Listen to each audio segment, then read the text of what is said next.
అంటే సార్ ఉద్యమంతో సంబంధం లేని వాళ్ళు మంత్రులు లేరు, వాళ్ళు కూడా కలసాని కడియం లాంటి వాళ్ళు కూడా విమర్శిస్తారు. దాన్ని మీరు ఎలా తీసుకుంటారు? నేనేం చెప్పాలి, మాకు ఆ భాష రాదు కదా.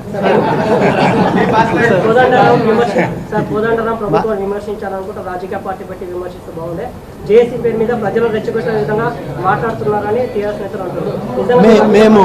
మేము ప్రజాసంఘంగా ఉంటాం, ప్రజాసంఘంగానే పనిచేస్తాం.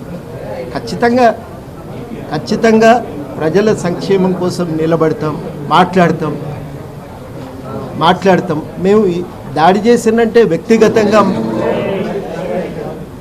మా మీద కోపంతో ఎవరో చేసినట్టు మేము అనుకోవటం. మేము ప్రజల పక్షాన్ని నిలబడి ప్రజల సంక్షేమం కోసం పనిచేస్తున్నాం కాబట్టి మరి కొంతమందికి ఆగ్రహం వస్తే రావచ్చు. ఎందుకు వచ్చిందో ఆగ్రహం, మరి అదే కారణమని అనుకుంటున్నాం. ఎందుకంటే మాకు ఇంకో ప్రయోజనం అయితే లేదు. ప్రజల సంక్షేమం కోసం పనిచేస్తే కొంతమందికి ఆగ్రహం వస్తే మాత్రం మేము పని ఆపొద్దు కదా.